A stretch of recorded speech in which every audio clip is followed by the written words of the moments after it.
the real issue at hand for me regarding the precious metals is they are the Achilles heel of the current financial system, because they effectively serve as a report card and grade the stewardship of the fiat money regime we currently have.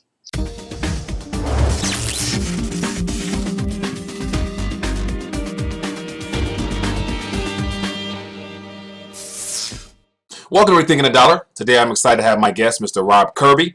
He's the creator of Kirby Analytics, and today he's going to sit down with us to discuss our current monetary system, as well as to give us his take on the dollar and its future. Rob is a well-known economic researcher, analyst, and precious metals expert who has been sharing a wealth of knowledge all over the internet for countless years. So Rob, welcome to Rethinking the Dollar. Pleasure to be with you, Mike. Well, Rob, I'm excited to sit down and talk to you. We actually got to a great start, so I wanted to make sure I click the record button right now. But I've noticed over the last couple of months and watching a lot of your video commentary that your tone in reference to the dollar has somewhat grown a little bit dim and dark. And so I wanted to have you on today to give us your full viewpoint on the dollar, where we're at now, and what your thoughts are for the United States and the globe in the months ahead. So without further ado, I would like to get into some of the Rethinking the Dollar questions. And the first one being, what comes to mind when Rob Kirby hears the words Rethinking the Dollar? Wow, Rethinking the Dollar, rethinking a huge mistake that was made back in 1913 when the Federal Reserve Act was written and passed in legislation in your house, where the your U.S. Congress granted a foreign entity the ability to create and control your currency, and in saying that, the Congress abdicated their responsibility, because your Constitution sets out that only Congress shall have the ability to create and coin money, and they passed the buck and allowed an entity called the Federal Reserve, which is not federal and has no reserve, but they gave them the exclusive right to create money. And subsequent to that, your currency, the U.S. dollar, became the world's reserve currency at the conclusion of the Second World War. And with the ability to then create the world's reserve currency, these foreign bankers were effectively given godlike powers to be able to create any amount of money they wanted at any time. And it's taken us down a very nasty road, because there's a reason why there's a cliche that absolute power absolutely corrupts.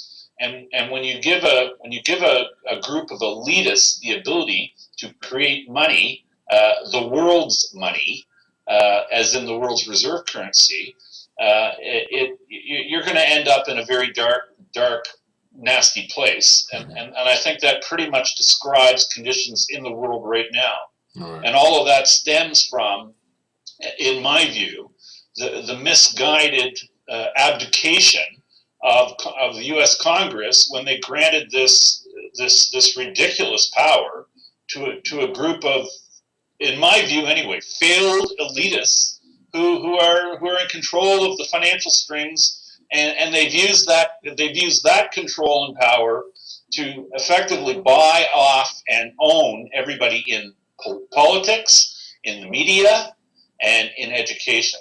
And so they pretty much run the show. Right. And isn't it interesting that at this dark hour, that I would have you believe it's a pretty dark hour, mm-hmm. in terms of global financial affairs, mm-hmm. that we have, really it seems like a white knight, at least in my view, somebody who's not connected to the establishment, somebody who the establishment abhors, in Donald Trump. And I'm not saying I'm a big Donald Trump fan, but what I do find interesting about the man, and what I do find refreshing, is that he's not owned by anyone. And this is what scares the establishment the most, is that an actual candidate, because usually the process where people get into the running, it's very controlled, and only people of the establishment or friendly to the establishment are allowed to contend. Donald Trump has sort of come up through the middle, and he's got broad-based populist support, at least as far as I can see. And I think the reason people are gravitating to him. All right, Rob. So now we are in, the first day of March, and so you mentioned dark hour, a lot of dark type of things in regards to what comes to mind when you hear the words "Rethinking the Dollar." So what's on Rob Kirby's mind? We got a couple more months left, or several months left in this year. What's of concern to Rob Kirby? What are you keeping your eyes on? What's of concern to you? Well, what I see is the underpinnings and support for the U.S. dollar as the world's reserve currency. I see the underpinnings and the foundation that supports the dollar internationally. I see that eroding very quickly, and this is evidenced by countries like Iran, Russia, China, Brazil. And even in some cases, Japan and other oil-producing countries are increasingly selling oil for currencies other than dollars, and this is absolutely a disaster in terms of the dollar perpetuating itself as the world's reserve currency. And this creates a very, very, very big issue, because there's a 700 or 800 trillion, depends on who you talk to, derivatives complex that is all U.S. dollar based. And when you start to disrupt the underpinnings of an edifice that large, it could mean some very, very serious problems in terms of solvency in the banking industry and in banks around the world, because many banks around the world have derivatives books that are all based U.S. dollar based derivatives books that total in aggregate in nominal terms up to 50-70 trillion dollars, and there's a number of banks globally that have books of that size. There seems to be one or two of all the major Western nationalities with these monster books. In America, the big five would be J.P. Morgan, Citibank, Bank of America, Goldman Sachs, and Morgan Stanley. And but then internationally, you've got Deutsche Bank, who has a book that would be much the same size as J.P. Morgan, who's the biggest in America, and then Hong Kong Shanghai Bank, which is a British bank. They have a massive book, and then Société Générale, big French bank, they have a massive book. UBS, a big Swiss bank, they have a massive book. And even here in Canada, the Royal Bank of Canada, I think, has a $10 trillion book, which pales in comparison to some of the real big ones. But anyway, and it's through these instruments and it's through these derivatives that all these banks are daisy chained together. And what happens is, if one of the banks gets into severe trouble and fails, it sort of acts like a domino that can topple all kinds of others, because they're all connected in a daisy chain fashion. So this is something that's of huge concern to me. And the other thing that I pay very, very close attention to, Mike, is what's going on in the precious metals markets. And the reason I pay such close attention to what's going on in the precious metals markets, I view the gold and silver market in particular, because gold and silver are monetary metals and have a rich history in being money that goes back thousands of years. So these things have never gone to zero. Fiat currencies, which is what we have in the world today, have an abysmal record historically, because every one of them that's ever been created has literally gone to zero. It's true intrinsic value. Right. Money, paper money that's backed by nothing, eventually goes to zero. Right. And there are hundreds of examples of just that happening in the world. And I mean, we've seen a number of them in the last 10 or 15 years. So this ultimately, believe it or not, is the fate of the US dollar, the unbacked fiat US dollar. And the only question is, how long does it take us to get there? And the real issue at hand for me regarding the precious metals is they are the Achilles heel of the current financial system, because they effectively serve as a report card and grade the stewardship of the fiat money regime we currently have.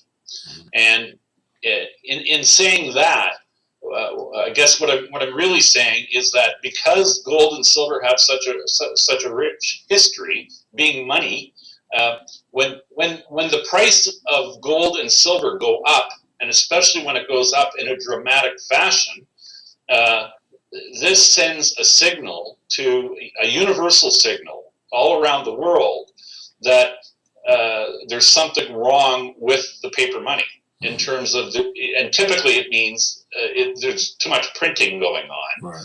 Because when there's too much printing of paper money going on, people look for alternatives. And historically, the best alternatives have been gold and silver, because they've got such a long standing of being desirable, scarce, all the things that money's supposed to be, which fiat money isn't. Right. Because fiat money today doesn't even come off the end of a Gutenberg press. Today it's just created digitally with strokes on a keypad. Yeah. And if you can think a little bit about that, Mike, when you have the ability to, with a stroke of a keystroke on a computer keyboard, to create money, it really trivializes everything. It trivializes labor. It trivializes effort. It trivializes, and it makes a mockery that real resources are, we all live on a spaceship going through space. It's called planet Earth. Yeah. And our planet has finite resources, but we have a money system that allows the creators of money to create an infinite amount of money. And when the ability, or when the prospect of infinite money meets finite resources, a problem. Yeah. This is not a sustainable model. Yeah. And we're seeing evidence of just how unsustainable it is, because that's what's at the root of all of our global tensions. This is why countries aren't getting along with America, because America prints and creates money out of thin air, and uses that freshly created out of thin air money to purchase the resources and the labor and the fruits of the labor of all the people in the world. Right. And everybody else has to work to get US dollars. But America can just print all they want. Right. And this is what they've been doing. And you see, this is why the rest of the world isn't so happy with what America's doing. Yeah. Now, we can dress it up and say it's a black-white issue, or it's a Muslim Jewish issue, or it's Christian this issue. The real issue is the money. It's the money. Yeah. Show me the money. Right. Now, yeah, you hinted. It always comes back to money. You hinted at earlier the fact you called off a couple countries that, for the most part, have began to transition away from the dollar or rethink the dollar. And so, for the most part, every nation towards the east already recognized the fact that the dollar is no longer the reserve currency. Well, technically it is, but in reality, it's not. Well, Mike, what they're voicing is their displeasure with the dollar. Mm-hmm. They're voicing, what they're really voicing is their displeasure with the stewardship of the dollar. Right. The people who are in control of the money. Right. They're giving them a failing grade. And when you get a failing grade, the real issue is when if you bring home a report card to your parents and you have an F and they say that's not good enough, like, don't punish your parents. Your parents are telling you your effort isn't good enough. Right. Okay? The rest of the world is telling America, or it's not even Americans. That's the problem, because like, as we discussed earlier, the American Congress has abdicated their responsibility to a group of elitist globalists who are the bankers. Right. And these bankers are in control of your country. And and this ties right back into the whole thing about Trump. He's a populist leader. Trump is listen, you can call him all kinds of things, but the man clearly is a patriot. Mm-hmm. The man clearly cares about his country. Yeah. And he's the one threatening the globalists that he's going to take the country back. Yeah. Well, they don't like that because they've been playing God for a very long time. Yeah. Now, do you think, in your opinion, I heard a lot of, commentators mention that, he's a threat, and so he probably won't be running much longer. Do you feel that, the fact that he is a threat, he's on his own, off the cuff type of guy, do you actually foresee him being able to get all the way through the process, as far as, continue to continue at the strength he's continuing at now, or no? I think his populist base is so big that, if he's not assassinated, I do believe he'll become the president. And the only problem is I don't think that the establishment is going to allow him. I think they will kill him. Wow, that's dangerous. I think they're going to get rid of him. Right. So clearly he has to know that. Too big a threat. Right. Clearly he has to know that. He has to know that he's ruffling some feathers and that, something's going to happen, or he's going to put out a last minute, I drop out type of thing. I wonder, is he willing to put his life on the line? That's what I wonder. I think he already has his life on the line. He's already, listen, Mike, Trump has already said he's going to audit the Federal Reserve. Mm-hmm. He already said he's going to take a closer look at what really happened on 9/11. Mm-hmm. These are lightning rods. These are things that the establishment will not put up with. Yeah. Wow. Because these are things that will bury the establishment. Because the establishment was culpable in all these things. All right. So if and when he audits the Fed, what are some things you think he'll see? Oh, what do I think he'll see? Yeah. Behind those books. A litany of fraud, crony capitalism, favoritism, the Fed looking the other way when major banking institutions were insolvent.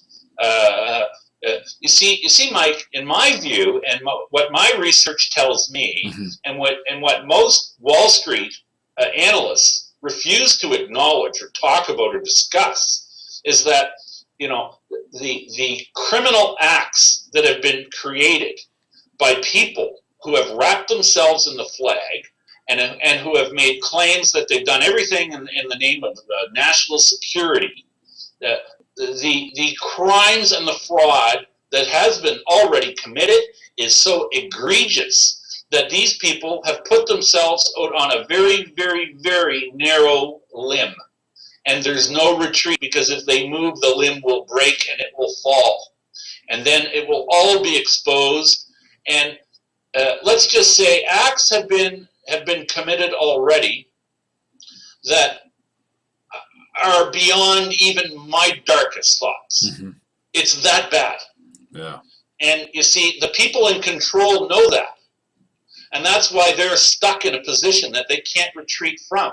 Like, you see, Mike, if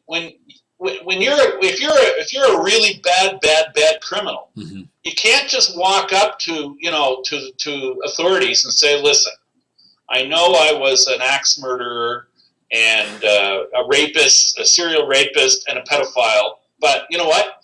I decided I'm going to change my ways and I'm going straight now, so you'll forgive me, right? It doesn't work like that. All right. You can't do that. And what I'm saying is, in a monetary way, acts that egregious and more have been committed already. All right. And you see, and most people in their darkest thoughts can't even comprehend what's already been done. Like, the acts that were committed to get interest rates to zero are unthinkable.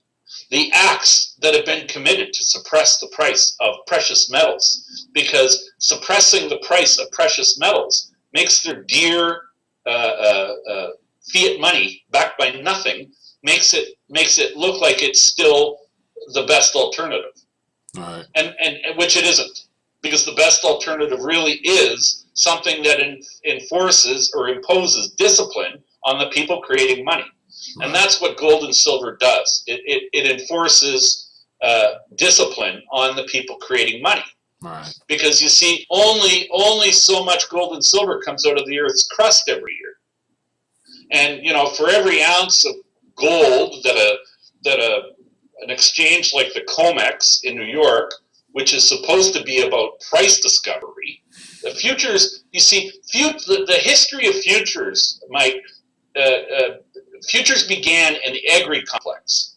And futures began as with a very noble thought in mind, because it sort of took some of the risk out of farming, and it allowed farmers to hedge basically their production. The food that came out of the fields that got harvested.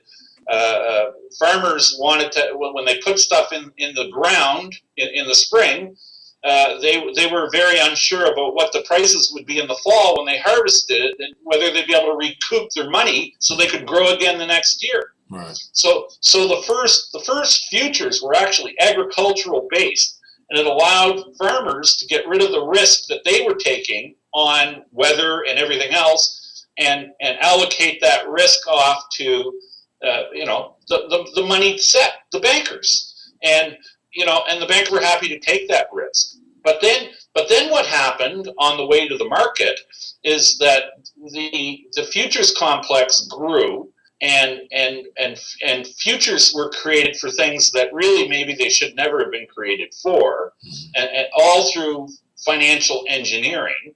And so and this has become perverted to the point now where you've got an exchange called the COMEX in New York, where supposedly we have honest price discovery for what an ounce of gold or silver should be worth, and you've got the COMEX has some metal in depositories. That's, you see, the whole idea of the futures is, if somebody's saying that the price of a good should be X, and if I'm the producer of X, and I think that's too cheap because my cost to produce it aren't matching up with what you say it's worth as the seller of the future, I can demand delivery of the underlying good, and then you have to actually physically make a delivery.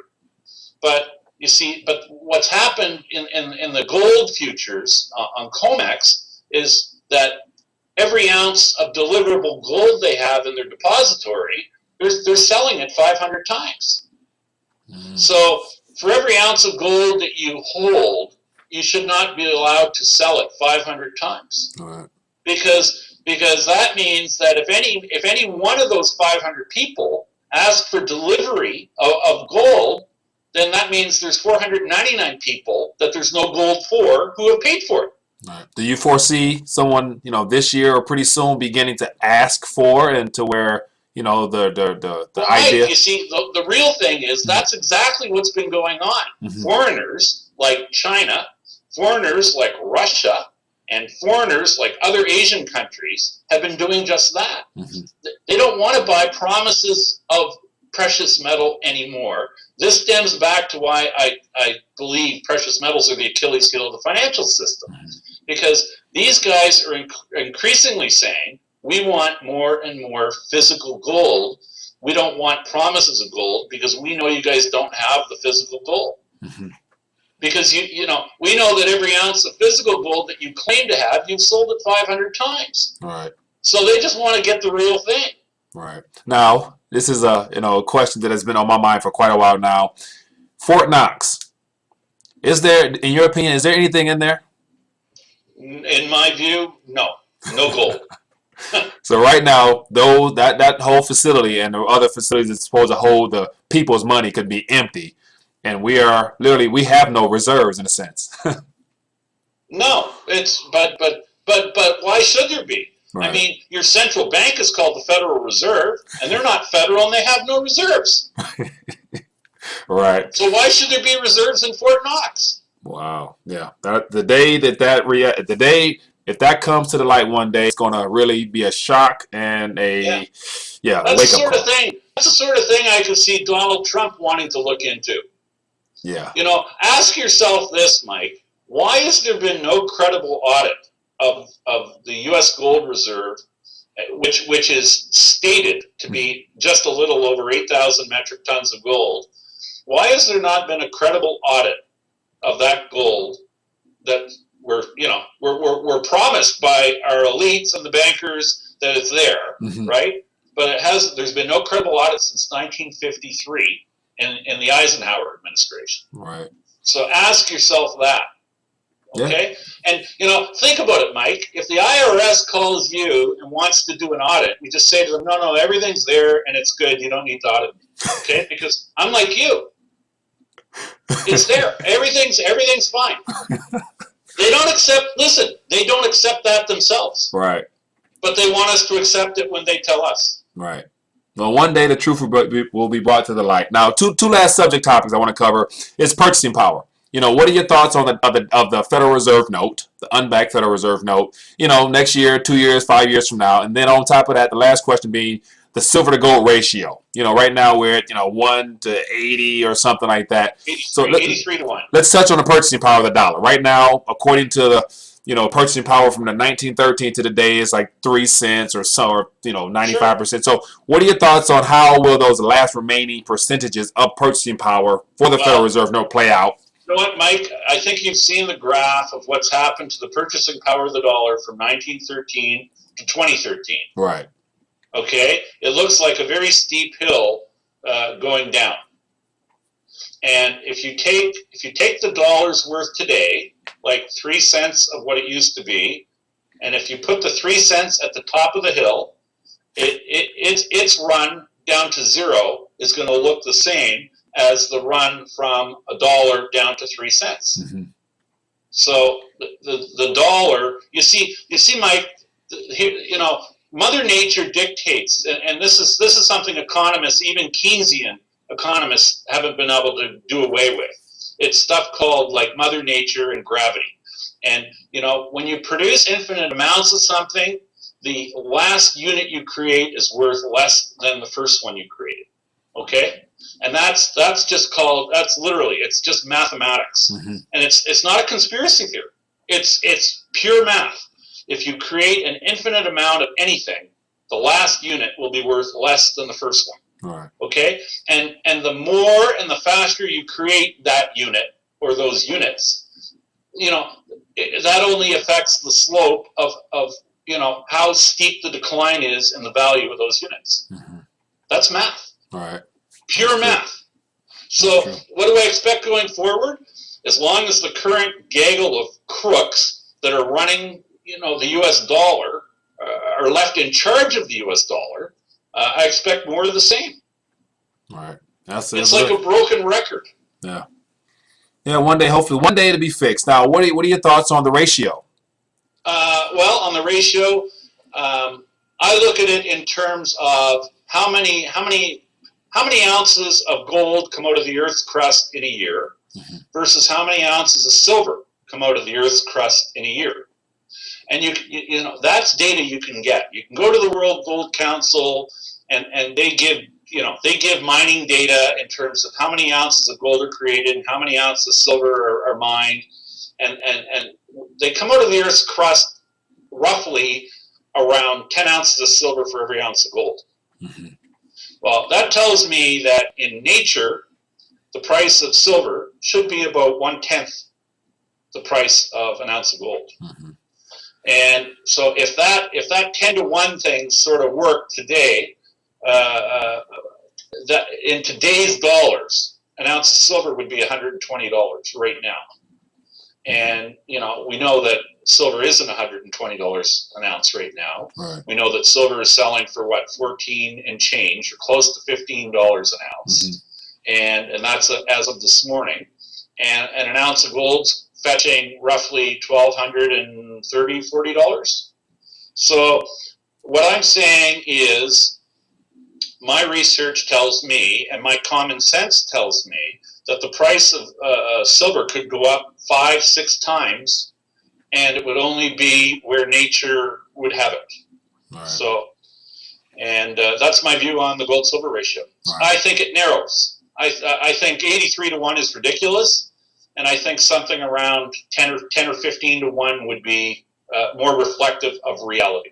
Now, if you were to look ahead towards the end of the year, with all the things that's happening now, the roller coaster ride, the equities market, all those things factored in, derivatives market, any minute something, as you mentioned, a domino could probably fall.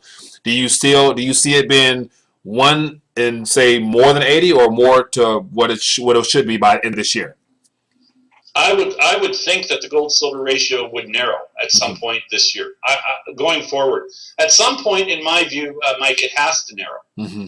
And I think that the writing seems to be on the wall that we're due for some pretty heavy-duty changes, because I do believe that the rigging and price suppression of gold and silver, it's being overwhelmed by demand for physical metal, and as the demand for physical metal grows, the ability of price suppression using paper and futures, that ability is diminished as people are less and less willing to accept that as ownership.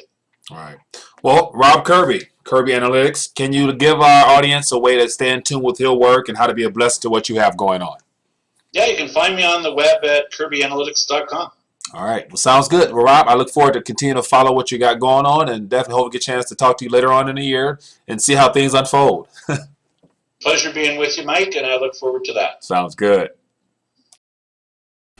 Well, this concludes my conversation with Rob Kirby from kirbyanalytics.com. Hope you found our conversation to be informative as well as educational. I want to encourage you to scroll below, leave us a comment. I would love to hear your thoughts on this interview here. And if you felt this was informative, feel free to share it. Click subscribe for more RTD interviews and more monetary news updates. Look forward to bringing you more news. See you later.